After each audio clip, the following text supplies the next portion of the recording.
본업이 건달이세요?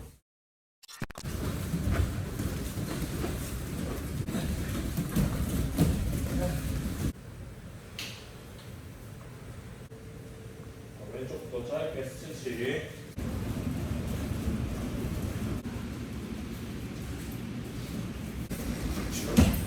댓글이 쓰레기래.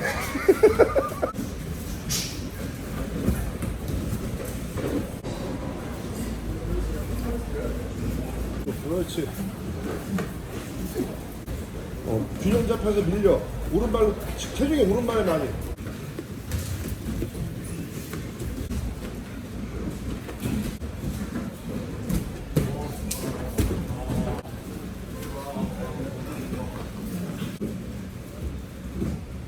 아 위험하다. 간단해 얘들아. 똥구녕으로 하늘 본다고 생각해. 더 기다려. 양발이 쭉 빠져. 미끄럼틀 타도.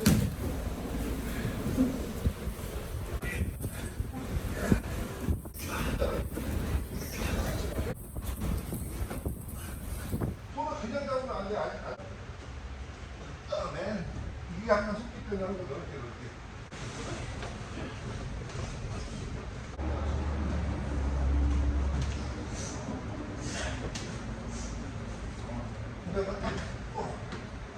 그리고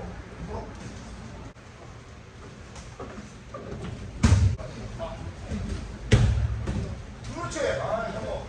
맞지. MMA는 킥거리가 있잖아요. 보통 킥거리가 있으니까 상관없는데 복싱에서는 파괴는 킥거리 없다고. 그냥 이 상태에서 박는다는 개념으로 가야 돼. 무조건 안 맞아도 해야 돼. 왜? 그래야 얘도 두려워지거나 다음 걸 생각하는 거지. 이 상태에서 내가 아무것도 안 하고 카드만 올리면 무조건 걸린다. 공부하고 있는 학원 다녀? 아니.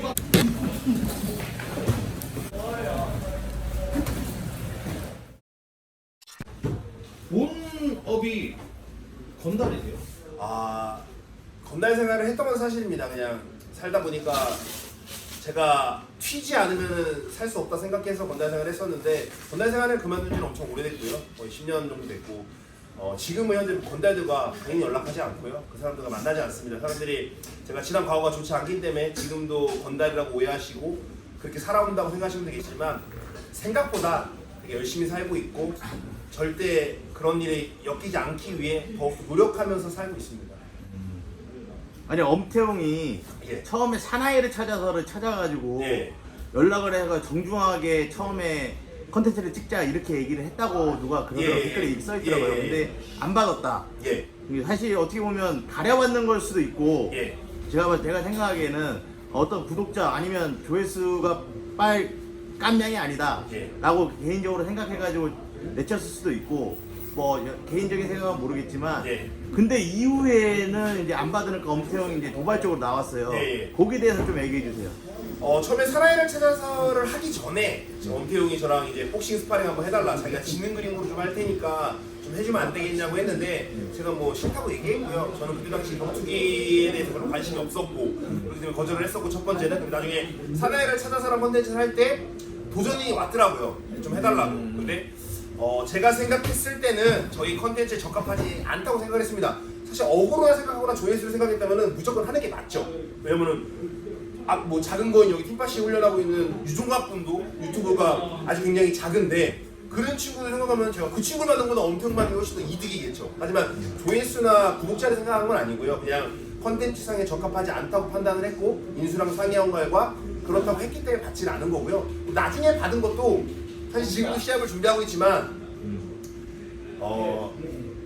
왜 내가 이걸 하고 있지? 라는 생각을 많이 합니다. 그러니까 저는 다른 선수랑 하고 싶었는데 선수분들이랑 한 번쯤 해보고 싶다는 생각을 했었는데 엄태웅이 저희 복싱장 시합에 와서 도발을 하고 저희 다 스승님 계시고 다 이제 관계자들 계신데도 이렇게 도발하는 그런 모습 때문에 사실 화가 나가지고 막 더 끓다가 이거를 그러면은 그냥 받아주자라는 최종 결론 때문에 받아준 겁니다. 억지로 받은 거죠 사실은. 아니, 기분 좋게 받은 건 아닙니다. 제가 봐도 그거는 좀 열받을만한 상황이었는데 예. 그 나름대로 좀 잘 참은 것 같았어요.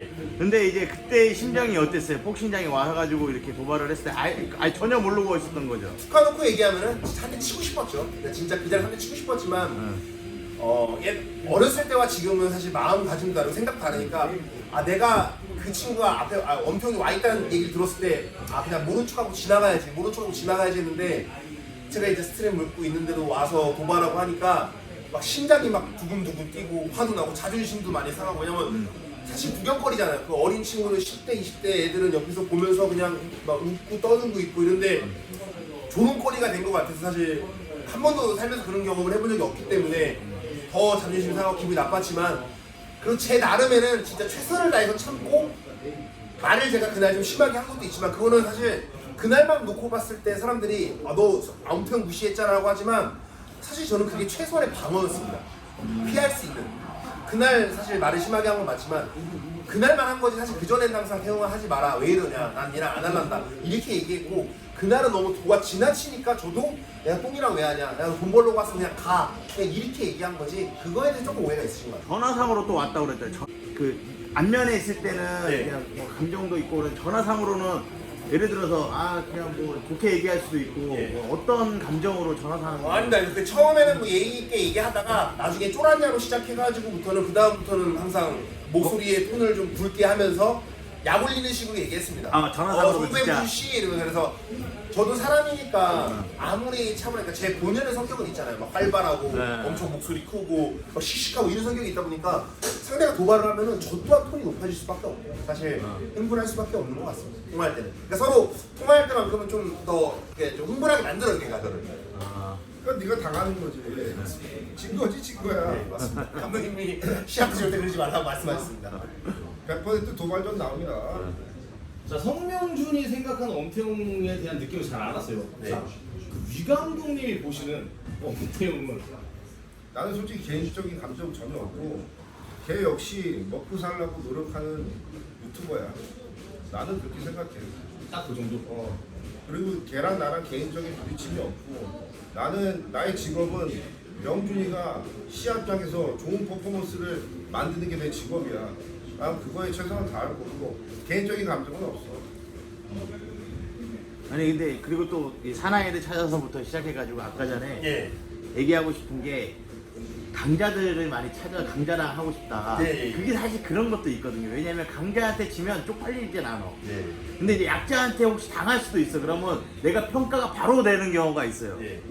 그거는 어떻게 돼요? 저는 항상 그래서 제가 앞전에도 영상에서 뭐 보신 분도 계시겠지만 그런 얘기 한 적이 있습니다. 저는 약한 사람을 하기 싫은 게 약한 애랑 약한 애끼리 하면은 그림이 약간 바보 같은 느낌이 나오잖아요. 싸움? 그래서 차라리 강하신 분이랑 해서 쳐맞더라도 그래도 내가 최선을 다하는 제가 뭐 약자만 찾아다니는 분들 계시는데 뭐 영상을 보신 분들은 알겠지만 전 처음에 황인수 선수를 찾아간 것도 인수랑 원래 친분관계 있었어요. 근데 인수 찾아간 것도 박형근 형이랑 이제 뭐 몇 명 형들이랑 이게 커피 먹다가 갑자기 너 명준아 너가 아무리 유도를 잘해도 황인수 못 넘겨 황인수 죽어도 못 넘겨 이러는 거죠.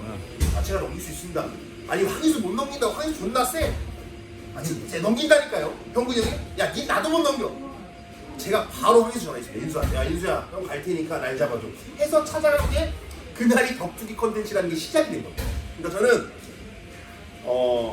좋은 선수분들 많지만 그래도 이름 있고 정말 강한 사람, 챔피언이라고 불리는 사람 하는 거는 영광이잖아요. 그쵸. 저는 사실 인수한테 처맞고 기절했어도 사실 여한이 없었을 것 같은데 인수가 그날 선배라고 이렇게 좀 요기조기 좀 피하고 댕기면서 그러면서 주먹도 물주먹인 것도 느껴가지고 그날부터 이제 복싱을 수련하게 된 겁니다.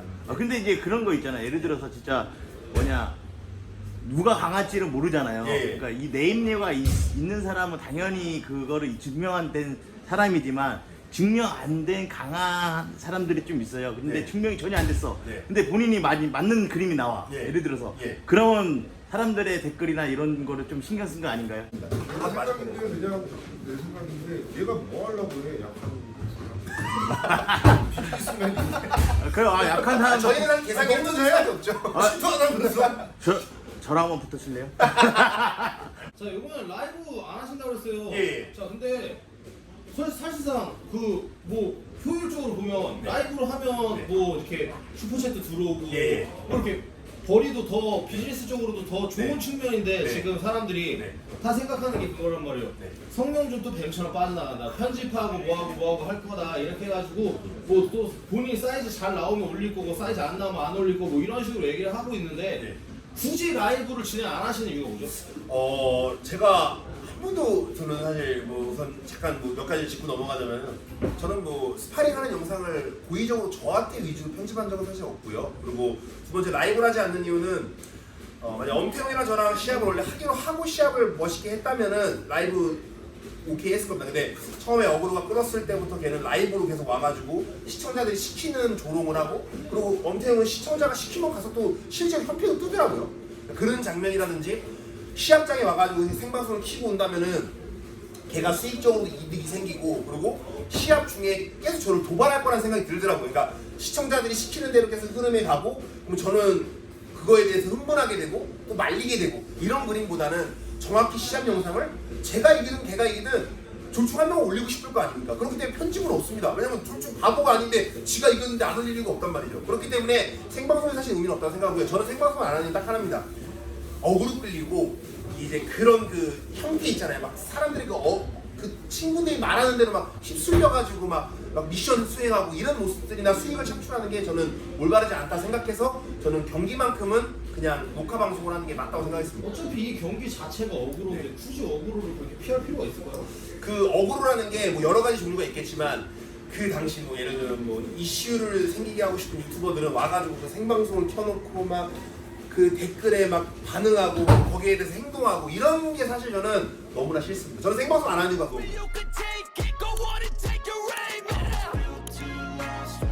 같이 가자, 맨.